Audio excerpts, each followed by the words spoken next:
ሰላም ጤና ይስጥልን ውዶቼ፣ እንዴት ናችሁ? ሰላማችሁ ብዝት ይበል። ሁልጊዜም እንደምለው ለሀገራችን ሰላም ፍቅርን እግዚአብሔር አምላክ ያድላት። ኢትዮጵያ ለዘላለም ትኑር። እንዴት ናችሁ? ሰሞኑን እንግዲህ የጥምቀት በዓል ነበር። እንዴት አለፈ? እንዴት አሳለፋችሁ ማለት ወዳለው እንኳን ለብርሃነ ጥምቀቱ በሰላም አደረሳችሁ አደረሰን። በዓሉ የሰላም የፍቅር እንዲሆንላችሁ ተመኘው። ዛሬ ወደ በዓሉ ከመግባቴ በፊት አንድ የተሰማ ዘግናኝ ወሬ አለ። እሱን ወደ እናንተ ማለት ወደድኩኝ። ምክንያቱም በ11 ማለት ከአንድ ቀን በፊት ማለት ነው። ዛሬ 13 ነው። ከትላንት በፊት ታቦት ተሸኘ የነበረው ወደ መሳለሚያ አካባቢ ወይም አማኑኤል ቤተክርስቲያንን ይዤ መሸኘት ነበረ እቅዴም። ያው እዛው አካባቢ ተወልጄ ያደኩበት አካባቢ ስለሆነ እዛ ልሂድ ብዬ ሄድኩኝ። ከዛ የሰማሁት በጣም የሚዘገንን ነገር ነው። ዛሬ ደግሞ ጠዋት አንድ ዜና ሰማው። እነዚህ ነገሮች በጣም ተከታታይ ሲሆኑባችሁ አንድ ነገር ማለት ፈለኩኝ ማለት ነው። ምንድነው ይባሉ አባቶቻችን እናቶቻችን እንግዲህ ጠዋት ስትወጡ ጸልዩ፣ ስትገቡ ደግሞ እግዚአብሔርን አመስግኑ ይላሉ። ይሄ ትልቅ አባባል ነው። ሁሉም ሰው ማድረግ ያለበት ምንም የምትከፍሉበት ነገር አይደለም። ከእንቅልፋችሁ ስትነሱ ፊታችሁን ታጥባችሁ ወደ ስራ ልትሄዱ ወደ ጉዳያችሁ ልትሄዱ ስትሉ ማድረግ ያለባችሁን ነው። ቢያንስ አንዲት ቃል ለፈጠራችሁ አምላክ ብታቀርቡ ባይ ነኝ። በሰላም አውለኝ እንኳን ማለት ቢቻል ሁሉም ሰው እንደዛ ቢል እላለሁ። ነገሮቹ እንደገጠመኝ ቢከሰቱም ነገር ግን ይህ ጸሎት ይጠቅመናል ለሁላችንም ማለት ነው። ስለዚህ ከቤታችን ስንወጣ በሰላም አውለኝ ብለን የምንሰራው ስራ እንዲሳካ፣ ሰዎች በፍቅር እንዲኖሩ፣ አገሪቷ ሰላም እንድታገኝ ተመኝተን ጸልየን ብንወጣ ምንም እቺ እንግዲህ ትንሽ ቃል ነች። እችን ቃል ተጠቅመን ብንወጣ እላለሁ የማይከብድ ስለሆነ ሁላችሁም ባላችሁበት እምነት ሆናችሁ ፈጣሪያችሁን በሰላም አውለኝ በሉት ባይ ነኝ። ከዛ ምሽት ላይ ደግሞ ስትገቡ በሰላም ያዋላችሁን አምላክ ደግሞ አመስግናችሁ ሌሊቱን እሱ በጥበቃው እንዲጎበኛችሁ ብታደርጉ ላለው። ይሄ እንግዲህ ያው የግል ሐሳቤ ነው። ትጠቀሙበታላችሁ እንጂ አትጎዱበትም፣ ታተርፉበታላችሁ እንጂ አትከስሩም። ለዚህ መነሻ ያደረኩት ነገር አሁን ደቡብ አፍሪካ ላይ የሆነውን ዜና ሰምታችኋል ብዬ አስባለሁ። እንግዲህ 13 ህፃናቶች ትምህርት ቤት ሲሄዱ የመኪና አደጋ ደርሶ 13 ህፃናቶች እንግዲህ ነገ ከነገ ወዲያ አገር ተረካቢዎች የሆኑ የት ቦታ እንደሚቀመጡ የማናቃቸው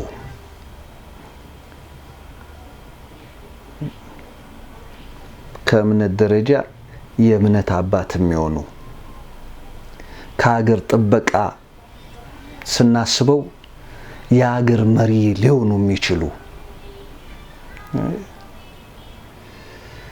ደጋፊ ጧሪ ሊሆኑ የሚችሉ 13 ህፃናቶች በመኪና አደጋ ህይወታቸው አልፏል። ይህንን ዛሬ ጠዋት ነው የሰማነው። አንዲት እናት 2 ልጆቿን ተነጥቃ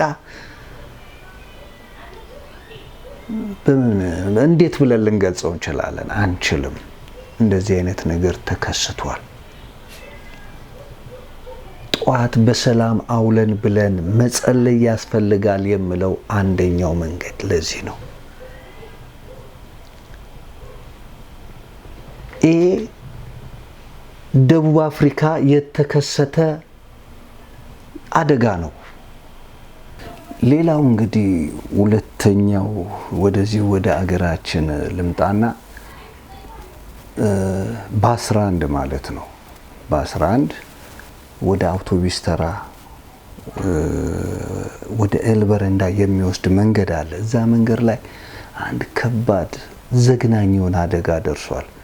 ይህ አደጋ የደረሰው አንድ ወጣት መንገደኛ እያለፈ፣ አንድ ደግሞ መኪናው እምቢ ያለው ሹፌር። እባካችሁ ጥንቃቄ አድርጉ፣ ጥንቃቄ እናድርግ። መኪናው ከተበላሸብን ሙያተኛ መጥራት፣ እምቢ ካለን መታገል የለብንም። በማናውቀው ሹፌር ስንሆን ሹፌር ብቻ ነን። ምልክቶቹን ልናቅ እንችላለን። የሆነ ነገር ጎማ ቢተነፍስ ጎማ ተነፈሰብን ልንል እንችላለን። ቴክኒካል የሆኑ ነገሮችን ግን ለማን ነው መስጠት ያለብን? ለመካኒኮቹ ነው መተው ያለብን። ስለዚህ እምቢ ሲለን ለምንድን ነው የምንታገለው? ወደፊት እየሄደ ነበረ። ከዛ በኋላ ወደኋላ ለመምጣት ደግሞ እምቢ ብሏል መኪናው። ወደኋላ ስንመጣ የምንነካውን ነገር አናቅም። ፍትልክ ይልብናል። ሰው ሰራሽ ነው፣ ሰው ሰራሽ ነው። ስለዚህ ፍትልክ ብሎ እንግዲህ እዛ አካባቢ የነበራችሁ ያያችሁ እናንተ መመስከር ትችላላችሁ። ዘግናኝ የሆነ ነገር አይናችሁን ጨፍናችሁ የገባችሁበት እና እነዚህ ነገሮች አንድ መጠንቀቅ፣ ሁለት ስንወጣ ሰላም አውለን ብለን መውጣት። ስላላለና ስላላ አይደለም። አሁን የኔ ለማስተላለፍ የፈለኩት ጉዳይ ይሄ አደጋ የደረሰው በዚህ ምክንያት ነው አይደለም። ጥንቃቄው እንዳለው ነው። ግን ብንመኝ ጸሎት ብናደርግ መልካም ነው። ጊዜው ከፍቷላ። ስለዚህ ይህንን ጊዜ ማሸነፍ የምንችለው ጠዋት ስንገባ ሰላም አውለን ብለን ራሳችንን ሪፍሬሽ አድርገን መውጣት አለብን። ጸሎት ከፈጣሪ ጋር መነጋገር ማለት ሁሉ አእምሯችንን የሚያስጨንቀንን ነገር ሁሉ መተው ማለት ነው። በቃ በሰላም አውለን ጊዜውን ስንመኝ እኮ ነው መልካም አድርግልን ብለን ስንመኝ ሁሉም ነገር መልካም ይሆናል። ይህንን ነገር እናድርግ ነው። ስለዚህ በጣም በቃ ሰው እንግዲህ በሰላም ወጥቼ በሰላም እገባለሁ ብሎ መንገደኛው በሆነ በኩል ሲሄድ እና እነዚህ አሳዛኝ የሆኑ ክስተቶች ናቸው በዚህ በሁለት ቀን ውስጥ የሆኑት።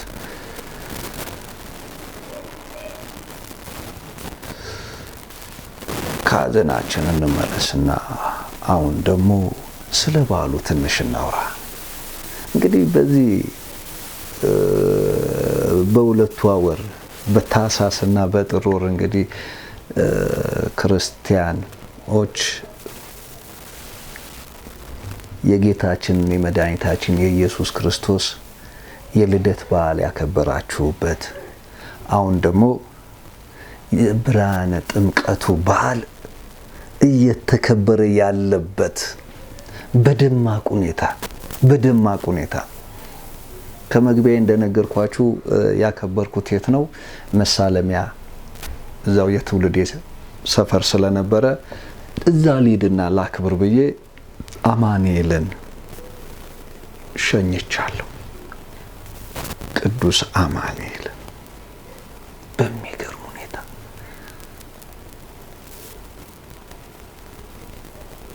ቪዲዮን ቀንጨብ አድርጌ ያሳያችኋለሁ። በጣም ነው የምትደሰቱት።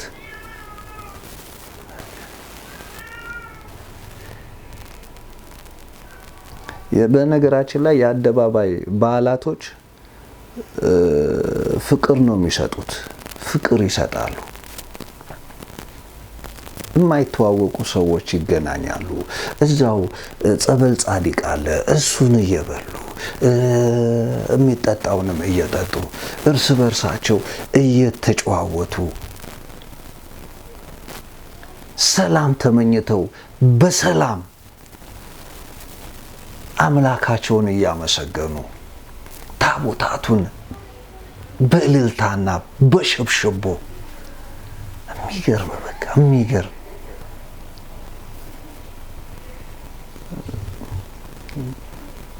የኢትዮጵያዊነት መገለጫ ነው። ምንም ቢባል ይህ ትልቅ በዓል ነው። እንየው እስኪ።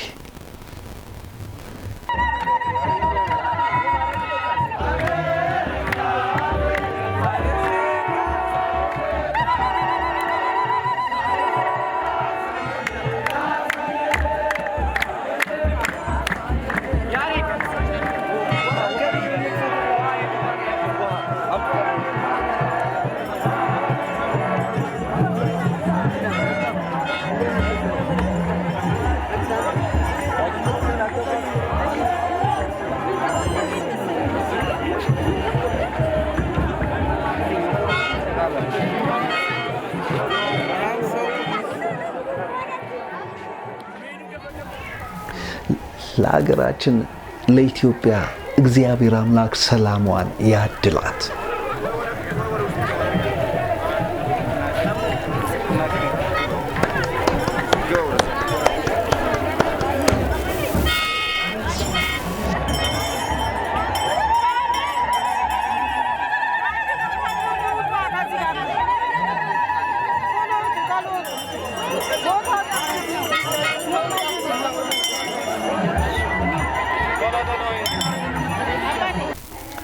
ጥምቀት ትርጓሜው መነከር፣ በውሃ መዘፈቅ ማለት ነው።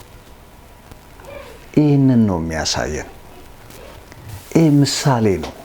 ይህ ምሳሌነቱ አምላካችን እግዚአብሔር ኢየሱስ ክርስቶስ በዮርዳኖስ የተጠመቀበትን ምሳሌ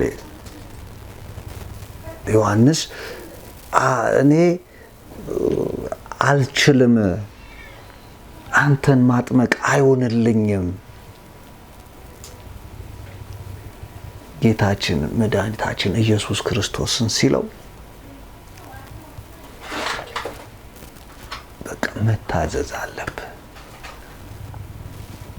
ትንቢቱ ይፈጸም ዘንድ እኛ እንማርበት ዘንድ ጌታችን መድኃኒታችን ኢየሱስ ክርስቶስ በዮርዳኖስ ተጠመቀ። ልክ በዛ ሰዓት ሲጠመቅ አባት ከሰማይ ሆኖ ይህ የምወደው ልጄ ነው፣ መንፈስ ቅዱስ በርግብ አምሳል